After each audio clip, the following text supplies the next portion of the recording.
Gaza will never die. ये मैंने last week एक वीडियो बनाई थी जिसमें मैंने अल्मास जेकब को जवाब देते हुए ये कहा कि हिब्रू बाइबल में लफ्ज गाजा है ही नहीं। हुआ कुछ यूं कि मेरी वीडियो अल्मास जेकब की उस वीडियो का जवाब थी जिसमें अल्मास जेकब ने कहा था कि गाजा तबाह हो जाएगा और इजराइल दुनिया के आखिर तक कायम रहेगा। मेरी video Gaza will never die का रिप्लाई अल्मास जेकब ने कुछ इस तरीके से दिया। तो पहली चीज ये है कि अल्मास कहां से दावा कर सकता है, अल्मास की औकात क्या है? क्या अल्मास ने लिखा है खुदा का कलाम? क्योंकि खुदा के कलाम में जो चीज लिखी है मैंने सिर्फ वही बात की है। और इस शख्स का कहना है कि अल्मास ने दावा किया है कि गजा तबाह हो जाएगा, क्योंकि बाइबल के अंदर कहीं पर भी गजा जो लफ्ज है वो लिखा ही नहीं है। और ये शख्स खास तौर से बात कर रहा है हिब्रू बाइबल की के अंदर, जो कि आप इंग्लिश में अगर आप पढ़ेंगे तो आपको गजा पढ़ने को मिलेगा, ठीक है, अजाह पढ़ने को मिलेगा, गजा पढ़ने को मिलेगा। बार बार ये सारे वर्सेज हैं जी जिसके अंदर आपको 21 दफा बाइबल में पढ़ने को मिलता है। लेकिन क्योंकि इस भाई ने ये कहा कि भाई इंग्लिश वाली की मैं बात नहीं कर रहा, मैं बात कर रहा हूं हिब्रू लैंग्वेज के अंदर जो बाइबल है उसकी बात कर रहा हूं। तो चलिए हिब्रू लैंग्वेज में चले जाते हैं। हिब्रू लैंग्वेज में जो वर्ड इस्तेमाल हुआ है वो है अज़ा। आजा जो है ये बेसिकली वो अपनी के जी हाँ वाकई ही बाइबल के अंदर गजा जो है वो लिखा हुआ है। और दूसरे नंबर पर बोनस इसके अंदर ये है कि जो लोग इस वक्त ये वीडियो देख रहे हैं उनकी नॉलेज में इजाफा होगा। और ये पक्की बात हो जाएगी कि जब आप ऐसे जाहिलों को फॉलो करेंगे तो फिर आप क्या बनेंगे। देखिए, जब भी हम किसी टॉपिक पर वीडियो बनाते हैं, किसी टॉपिक पर बात करते हैं तो उसका एक कंटेक्स्ट होता है, पसे मंजर होता है। अल्मास जेकब की वीडियो का पसे मंजर था कि बाइबल के हिसाब से गाजा तबाह हो जाएगा और इजराइल आखिरी वक्त तक कायम रहेगा। मैंने उसके जवाब में कहा कि Gaza will never die and लफ्ज गाजा हिब्रू बाइबल में है ही नहीं। मैंने अपनी 10 मिनट की वीडियो में अल्मास का जिक्र कमोबेश 1 मिनट तक किया और अल्मास जेकब ने मेरी सिर्फ एक लाइन को उठाकर 12.5 मिनट की वीडियो बना दी। तो अब मैं मजबूर हूं इस फुल कंटेक्स्ट में बात करने के लिए। देखिए, जब मैंने कहा कि लफ्ज गाजा हिब्रू बाइबल में है ही नहीं तो उससे मेरी मुराद थी मुस्लिम गाजा से, जिस पर आज के टाइम में इजराइल बॉम्बिंग कर रहा है। उससे मेरी मुराद थी आज का मुस्लिम गाजा, आज का मुस्लिम फिलिस्तीन। लेकिन आपने एंशिएंट अज़्ज़ा हिब्रू बाइबल में दिखा दिया, आपने दिखा दिया यहूदी अज़्ज़ा। For the sake of argument अब मैं आपकी बात पर चलता हूं कि कैसे आपने साबित किया बाइबल से कि गाजा मिट जाएगा। हजरत शमसून के बारे में किस किसने सुन रखा है? शमसून को धोखा दिया गया था, उसको पकड़वाया गया था और उसके बाल काट दिए गए थे। इनके बारे में मशहूर है कि खुदा की रूह जब इनके ऊपर आती है तो ये 1000 फलस्तीनियों को सिर्फ गधे के जबड़े से, मुसल्ला जो फलस्तीनी थे जिनके पास भाले थे, जिनके पास शील्ड्स थी, जिनके पास तलवारें थी, उनको सिर्फ एक गधे के जबड़े से मार डालता है। अब हजरत शमसून अपनी ताकत के लिए बहुत ज्यादा मशहूर थे फलस्तीन के अंदर। फलस्तीनी इनको कत्ल करना चाहते थे। इन्होंने इनके खिलाफ पूरा प्लान बनाया और दलाइला नाम की एक औरत थी जो कि फलस्तीनी औरत थी, उसने इनको अपने प्यार में फंसाया। और फिर क्या होता है कि वो इनको धोखा देती है, इनको पकड़ लिया जाता है, इनके बाल काट दिए जाते हैं और इस तरह से 2 पिलर्स के साथ इनको अपने मंदिर में बांध लिया जाता है कि अब अपनी ताकत दिखाएं, इनको आजमाया जाता है। और ये खुदा से रिक्वेस्ट करते हैं कि मुझे आखिरी बार जो है वो ताकत दे ताकि मैं इस मंदिर को गिरा के मरूं। और ऐसा ही होता है कि खुदा की रूह इनके ऊपर आती है और इनके पास वापस ताकत आती है और उस मंदिर के अंदर जितने भी फलस्तीनी थे शमसून समेत मारे जाते हैं और वो मंदिर बिल्कुल तबाह बर्बाद हो जाता है। जिस जगह वो मंदिर था वो कोई और जगह नहीं बल्कि गजा थी।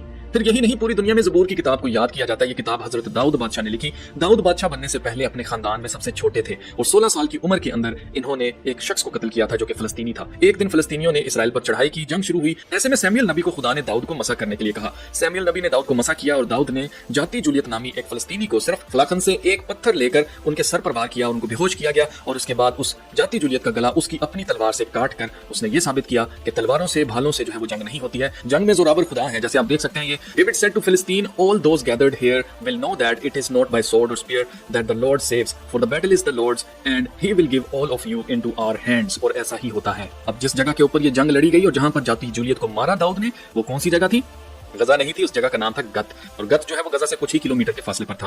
खुदा के कलाम में जब भी गजा का जिक्र आया है वहां फलस्तीनियों का जिक्र लिखा गया है। मतलब गजा में फलस्तीनी रहते थे। ये जमीन खुदा ने यहूदा के कबीले को दी थी और जिस वक्त फलस्तीनी भी गजा में नहीं रहते थे उस वक्त खुदा ने मुल्क केनान इसराइल को दिया था। बाइबल से 2 स्टोरी का अल्मास ने जिक्र किया, जिसमें एक है हजरत शमसून की और दूसरी है हजरत दाऊद अलैहिस्सलाम की। हजरत शमसून की स्टोरी में हजरत शमसून को अल्मास ने इजराइली बनाकर पेश किया और उनके मुखालिफ को जाहिर है फिलिस्तीनी बनाकर पेश किया। जबकि इजराइल हजरत शमसून के जमाने में किसी जोग्राफिकल खिते का नाम नहीं था बल्कि कौम का नाम था। बनी इसराइल एक कौम थी, ना कि geographical region, geographical country. According to book of Joshua ये एंशिएंट फिलिस्तीनी मैप है जहां पर बनी इसराइल आबाद थे। बनी इसराइल यानी कौम इसराइल, ये 12 कबीले थे जो उस पूरे एरिया में आबाद थे। जो कौम आबाद थी वो थी बनी इसराइल और जो खित्ता था, जो फिजिकल जोग्राफिकल एरिया था वो था फिलिस्तीन। फिलिस्तीन। आज 2023 में इजराइल भी एक खित्ता है और फिलिस्तीन भी एक खित्ता है, यानी इजराइल भी एक ज्योग्राफिकल रीजन है और फिलिस्तीन भी एक ज्योग्राफिकल रीजन है। लेकिन जब हजरत शमसून और हजरत दाऊद फिलिस्तीन के अंदर थे तब फिलिस्तीन एक खित्ता था और बनी इसराइल एक कौम थी। अल्मास जेकब ने एक खित्ते और एक कौम को गड़बड़ कर दिया। फिर दाऊद अलैहिस्सलाम की स्टोरी में जिसमें वो जाइंट को कत्ल करते हैं, उसमें भी अल्मास ने दाऊद अलैहिस्सलाम को इजराइली और जाइंट को फिलिस्तीनी बनाकर प्रेजेंट किया, जबकि दाऊद अलैहिस्सलाम बनी इसराइल कौम से थे, कौम से, ना कि किसी इजराइली खित्ते से। मैप उस जमाने का आपके सामने है। इस पूरे एरिया को देखिए, वेस्ट बैंक और गाजा, ये उस जमाने के अलग अलग शहरों के नाम थे। For the sake of argument, Almas भाई, अगर हजरत शमसून और हजरत दाऊद इजराइली थे तो क्या आज के जमाने में नेतन्याहू उनका सक्सेसर है? क्या अगले जमाने में जब हजरत दाऊद अलैहिस्सलाम ने जायंट को कत्ल किया तो क्या आज के जमाने में बिन्यामीन नेतन्याहू के लिए मुस्लिम बच्चों को कत्ल करना जायज हो जाता है? क्या बेंजामिन नेतन्याहू हजरत दाऊद का नायाब है आज के जमाने में? अगर उस जमाने में हजरत दाऊद अलैहिस्सलाम हक पर थे, सही पर थे, सच्चे थे, अदल करने वाले थे, तो क्या आज बेंजामिन नेतन्याहू हक पर है और क्या वो अदल कर रहा है? अल्मास भाई, उस जमाने में इजराइल कोई ज्योग्राफिकल कंट्री नहीं बल्कि कौम का नाम था। दर हकीकत आज का इजराइल जो अमल कर रहा है वो हजरत दाऊद अलैहिस्सलाम वाली कौम इजराइल के बिल्कुल उलट है। दूसरी बात ये कि आज का मॉडर्न गाजा जिसके तबाह होने का जिक्र आपने किया है, क्या उस जमाने में उसमें मुसलमान आबाद थे? वहां पर मुसलमान ईयर 638 में आए। ईयर 638 से पहले गाजा में मसीही आबाद थे और मसीही से पहले बनी इसराइल यानी यहूदी। अब ये वियर्ड है कि हजरत शमसून जो करीब 1000 बीसी में थे, उनके जमाने की हिस्ट्री को, जिसमें वो उन लोगों से लड़े जो मुसलमान ही नहीं थे, कनेक्ट करके आप आज के मॉडर्न गाजा के तबाह होने की प्रोफेसी कर रहे हैं। क्या उस जमाने के लोग जो हजरत शमसून के खिलाफ थे, क्या वो जाइंट जो हजरत दाऊद से लड़ा, क्या वो मुसलमान थे? कोई सेंस है इस बात की? आगे चलते हैं। अब बारी आती है स्ट्रेट अवे जो कि खुदा के कलाम के अंदर गजा के लिए प्रोफेसीज की गई हैं, वो मैं आपको बताने वाला हूं। अमूस की किताब चैप्टर 1 है, वर्स 6 to 7 में लिखा था, said the lord for 3 transgressions of Gaza and for 4 I will not turn away the punishment thereof, because they carried away captive the whole captivity to deliver them up to इदोम। अब इन्होंने किया क्या था? Basically ये लोग अदूमियों को गुलाम बेचते थे। और कौन से गुलाम बेचते थे? इसराइलियों को अगवा करके उनको क्या करते थे? अपने साथ ले जाते थे और इसी तरह हॉस्टेज बना के और फिर बाद में उनका सौदा करते थे उनको। अगेन वो जो इजराइलियों को गुलाम बनाकर बेचते थे वो मुसलमान फिलिस्तीनी नहीं थे, क्योंकि मुसलमान गाजा के अंदर फिलिस्तीन में ईयर 638 में आबाद हुए, और ना ही वो जिनको गुलाम बनाया गया वो आज के मॉडर्न इजराइल कंट्री से थे, बल्कि वो कौम इजराइल से थे, बनी इसराइल से। आगे चलते हैं। आगे कलाम में साफ साफ लिखा हुआ है कि फलस्तीन के जितने भी ये शहर थे ये सब के सब क्या हो जाएंगे? बर्बाद हो जाएंगे। इतने बर्बाद होंगे कि उनसे खौफ आएगा।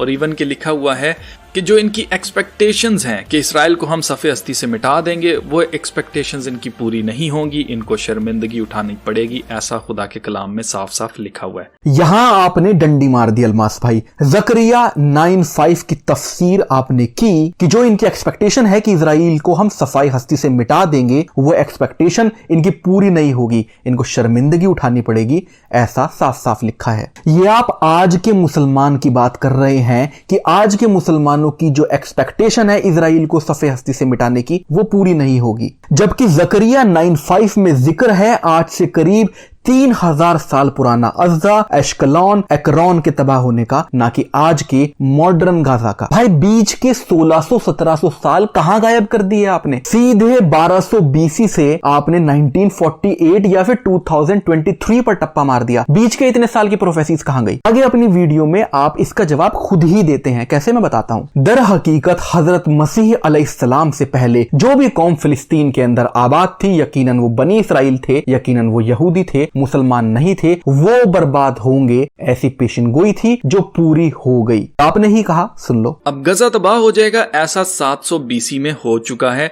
सार्गन द सेकंड जो किंग था असीरिया का, पहले उसने गजा को लूटा, इसको तबाह किया और उसके बाद फिर अलेक्जेंडर द ग्रेट ने 332 बीसी के अंदर गजा पर कब्जा किया और इसको तबाह बर्बाद किया था। दोनों बार जब गाजा को तबाह किया गया, ईसा से करीब 700 साल पहले और ईसा से करीब 300 साल पहले, जैसा कि आपने बताया, दोनों बार तबाही बनी इसराइल की ही हुई। और मैंने अपनी वीडियो में इसका जिक्र भी किया था, जैसा कि कुरान में है कि अल्लाह ने बनी इसराइल को 2 बार तबाह किया। लिहाजा बाइबल के हिसाब से वो जो पेशन गोई थी गाजा की तबाही की, वो ईसा के आने से पहले 2 बार हो चुकी है। पुराने अहदनामे में फिलिस्तीन के जिन शहरों के बर्बाद होने की पेशन गोई की गई थी, ईसा के आने से पहले 2 मरतबा वो शहर बर्बाद हो चुके हैं। ईसा के आने के बाद ईयर 638 में जो कौम फिलिस्तीन में आबाद हुई, यानी मुसलमान, उनके बर्बाद होने की कोई पेशन गोई बाइबल के अंदर नहीं की गई। इसीलिए मैंने कहा गाजा विल नेवर डाई इंशाअल्लाह। वो कौम जो फिलिस्तीन के अंदर थी पुराने अहदनामे में, जिसके बर्बाद होने का जिक्र है, वो यकीनन बातिल पे थी और आज इजराइल बातिल पर है। इसीलिए इजराइल बर्बाद होगा इंशाअल्लाह और फिलिस्तीन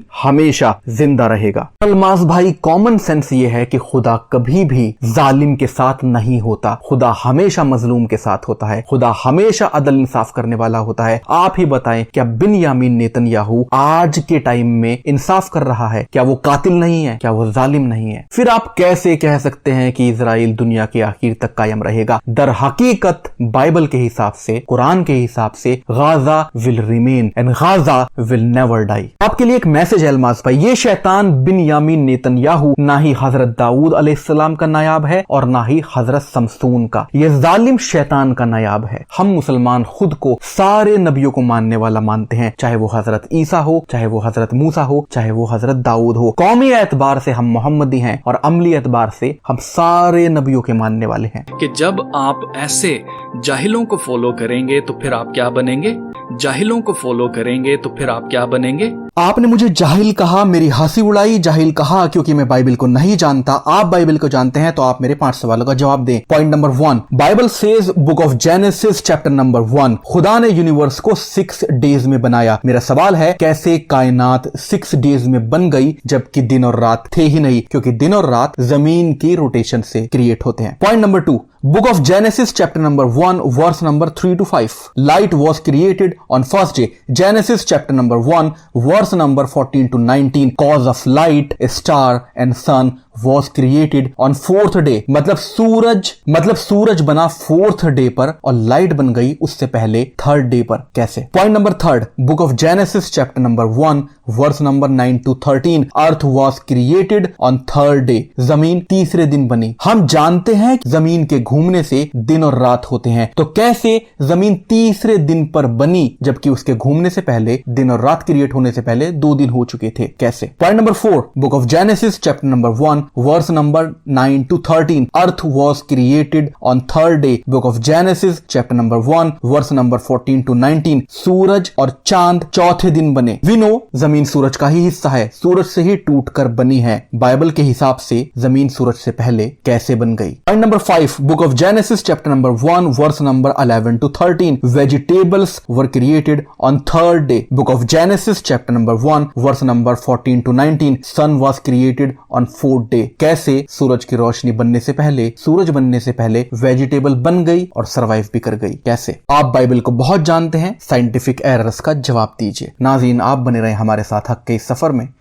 सफर हमारा है, फतेह अल्लाह की है।